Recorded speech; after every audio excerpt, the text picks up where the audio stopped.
الاندماج الاجتماعي أو ما يسمى بالإسبانية Informe de Arraigo. سوف نتكلم في فيديو اليوم عن الشروط الأساسية، الوثائق الضرورية، فين يمكن ليا ندير هاد الانفورمي، شكون هما الاشخاص المعفيين من هاد الانفورمي. السلام عليكم ورحمة الله تعالى وبركاته اخواني اخواتي اينما وجدتم، فعلى بركة الرحمن. اليوم غادي نتكلموا على هذا الموضوع ومن الصفحة الرسمية، ليست من جريدة ولا غير ذلك، انما كما يمليه قانون الهجرة. فكيف كيبان لكم الانفورمي ديال الريغو كي يعني يتحدث عليه قانون الهجرة 4/2000. فأول شرط أساسي فأننا باش نتقدموا بالانفورمي ديال الريغو هو إقامة متتالية لمدة 3 سنوات. الناس اللي غادي تطلب الريغو سوسيال وفي المستقبل، ماشي حاليا، في المستقبل في 20 ماي بداية إن شاء الله الرحمن الرحيم غادي يبقاو يطلبوه في الريغو بارافورماسيون. هذا هو الشرط الأساسي. الوثائق الضرورية وفين يمكن لي نتقدم بالطلب ديالو. هنا يعني كاين اقاليم اللي المصالح الاجتماعيه ديال البلديات هي اللي كدير هذا الانفورمي للمهاجر، وكاين بعض الاقاليم ككاتالونيا ومدريد وغيرها من الاقاليم، بعض الاقاليم الاخرى كتقوم به المصالح الاجتماعيه التابعه للاقليم ماشي للبلديه.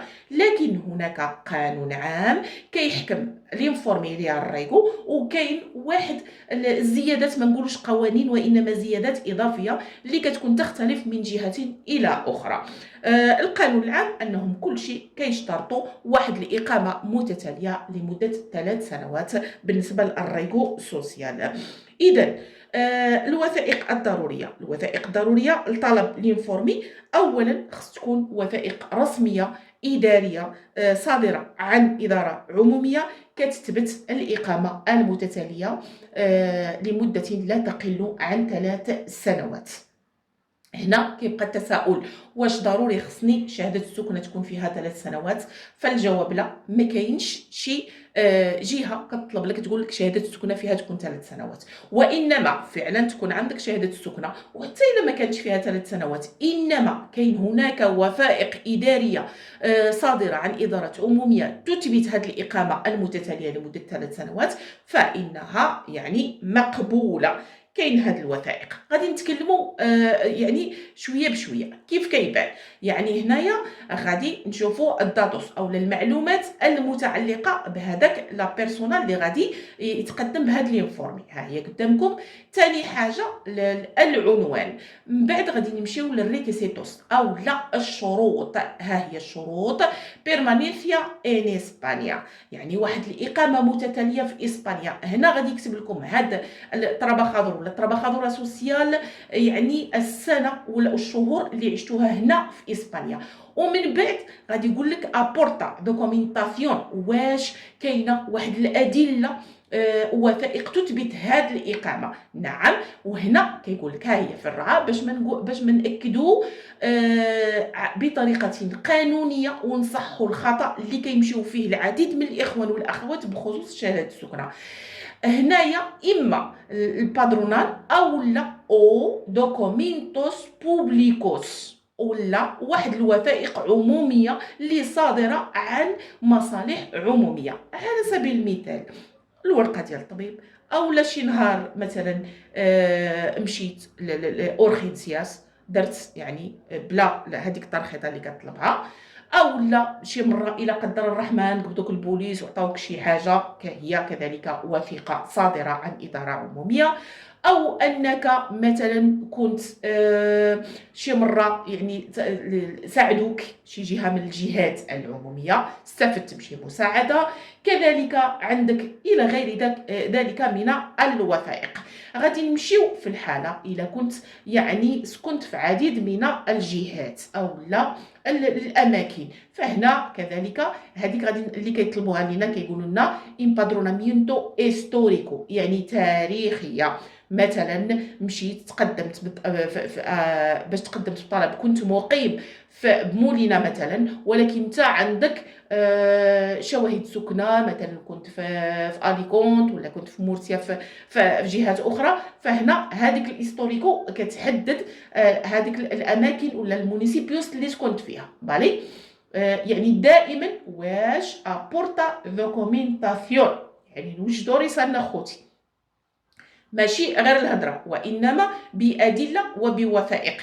ميديوس دي فيدا، يعني هنا صافي عطينا الادله والوثائق الضروريه اللي كتثبت الاقامه المتتاليه لمده 3 سنوات، شواهد سكنه وغيرها من الوثائق، ماشي شهاده سكنه اللي ضروري خصها تكون فيها 3 سنين. اللي عنده فيها 3 سنين مزيان، واللي ما عندوش وعنده وثائق اخرى تثبت فكذلك يجوز. هنا بالنسبه يعني الميديوس دي فيدا، واش غادي تدفع لهم كونتراتو او لا غادي دير مشروع ديالك، او لا عندك يعني امكانيات ماديه اللي تثبت بانك ممكن تعيش هنايا وتغطي لك هذه الامكانيات الماديه، او لا شي ناس اللي يكون عندهم صله قرابه كذلك، ولما لا تدفع النومينات ديالهم وغيرها من الادله الماليه. يعني هنا الكونتراتو، او لا الناس اللي كدير المشروع ديالها، او لا يعني وكذلك ابورتا دوكومينتاسيون، يعني ضروري انك الا كنت غادي تدفع بالكونترات دي كونتراتو دي تراباخو، الا كنت غادي دير مشروع فغادي دير المشروع ديالك، والا كنت غادي دير مثلا الامكانيات الماديه كذلك غدير الامكانيات الماديه. اما الا ما كانتش ادله فهنايا اما سي اما نو، غادي يكتب لك نو، وبالتالي فهنا التاثير ديال الرايغو ولا لينفورمي ديال الرايغو هنا كيبان في هذيك واش جاب ادله، واش جاب وثائق، واش يعني كيكتب لك هذاك التراباخادور ولا التراباخادورا سوسيال. وهنا دائما واش ابورتا دوكومينتاسيون سي، وهنا كذلك ابورتا دوكومينتاسيون سي وغيرها. هنا بالنسبه للناس المعفيه هضرنا على الناس اللي ضروري خصها تثبت الوثائق، ولكن كاين واحد الحالات استثنائيه اللي معفيه من هاد لينفورمي ديال الرايكو. شكون هما هاد الناس؟ هما اللي عندهم بينكولوس كون فاميلياريس ريسيدنتيس ان اسبانيا، اللي عندهم واحد القرابه ولا علاقه مباشره بواحد العائلات اللي مقيمه اقامه قانونيه هنا باسبانيا. على سبيل المثال بالنسبه للزوجه تقدر دير للزوج ديالها او الزوج للزوجه ديالو، وكاين الوالدين وكاين الابناء، ولما لا حتى الا كانت لينيا ديريكتا، يعني بريمير غرادو اي لينيا ديريكتا. بالي كاين بعض الحالات اللي كيقولوا حتى الاخوه، ولكن الا مشينا البريمير غرادو ولينيا ديريكتا كنلقاو الاباء الوالدين، وكنلقاو الابناء، وكنلقاو الازواج. ولكن اللي عنده خوتو هنايا مثلا وهو مشى يدير هاد لينفورمي، يدير لينفورمي ماشي انه معفي منه، وانما يزيد هاد البينكولوس هنا مزيان. انما الا كانوا بالنسبه للازواج ولا الوالدين وبالنسبه للابناء لا داعي باش انهم يطلبوا هاد لينفورمي ديال الرايغو. هنا كذلك دائما ابورتا دوكومينتاسيون، دائما نعم واش جاب وثائق، يعني جاب وثائق ديال والديه او لا ديال الزوجه ولا الزوج ديالو او لا ديال الابناء كذلك. هنا بالنسبه للانتغراسيون سوسيال، يعني واش عنده واحد التعايش اجتماعي او لا. باش غادي تثبت هذا التعايش، اول حاجه غادي يكتبوا لك يعني النيبل ولا النيفو ديالك ديال اللغه، واش ملي يهضر معاك هذاك التراباخادور او التراباخادورا سوسيال، يعني اما غادي يكون لك ابلا يعني كيتكلم مزيان ولا لا، او لا غير كيفهم هو ولكن ما كيتكلمش. هنا اما غيدير لك هنا الاشاره او لا يدير لك هنا الا كنت كتكلم مزيان ويعني تجاوبت معاه، ولا كنت غير كتفهم وما كتقدرش ترد عليه يعني كيكتبها لك. هنا اوبسيرفاسيونيس، يعني هنايا هذاك الطرابخادور سوسيال كيكتب لك كيقول له بانه هاد يعني الشخص انه مثلا تجاوب معايا شويه يعني كان كيفهمني، ولكن ما كيعرفش يقرا ما كيعرفش يكتب، ولا ما كيفهمها وما كيعرفش يهضرها. بالي شويه وغادي ناكدوا واش ان الناس اللي ما كتعرفش غتاثر عليها ولا لا. هنا كذلك بالنسبه من بعد اللغه وبالي هذه بالنسبه للترابخادور السوسيال هو اللي كيعمرها. زائد الوثائق الضروريه. التساؤل المطروح غيقولوا لي اختي واش انا مثلا الا ما كنت كنعرف حتى شي حاجه غادي ياثر عليا بالنسبه لينفورمي واش ياثر لي على قبول منحي بطاقه الاقامه او لا. بالطبع خواتاتي، يعني واحد الحاجه اللي ناكد عليها وسالت الناس ديال المسؤوله وفي الجانب القانوني في قانون الهجره، كيقول لك كاينه واحد النسبه قليله في رفض طلب التسويه على اساس هاد لينفورمي بالنسبه للشخص اللي كتب له هذاك الترابخادور سوسيال ولا الترابخادوره سوسيال بانه نيل، يعني ما تجاوب معايا، ما كيعرف ما حتى شي حاجه، وقف قدامي بقى حل فمو كيشوف فيا. يعني الا كتب لك الترابخادور سوسيال هاد الشيء فممكن، ولكن نسبه قليله انه يقدر يعطيو لك الرفض على هذا الاساس، لان المعنيين بالامر قالوا لي حالات نادره باش انه كيتعطى الرفض. وإلا تكتب في لينفورمي هكذا، يعني ملي قريت هذاك لينفورمي وشفتو كيقولوا لك بانه ما كيفهم ما كيتجاوب ما كيقول حتى شي حاجه، يعني صم بكم كما كنقولوا، وقفت قدامه.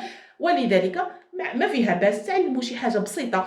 فإلا بغيتوا نحط لكم نماذج ديال الاسئله خليوها لي في التعليقات، وانا راه الاشاره نقول لكم النماذج اللي يحطوها لكم بكل سهوله. ها حنا هضرنا على الشروط على الوثائق على كل شيء، ولكن كيبقى واحد التساؤل انهم المده الزمنيه، يعني النهار اللي درت لينفورمي كحد اقصى انتظر 30 يوم. الا ما جاتكش على 30 يوم ممكن قانونيا انك ريكلامي.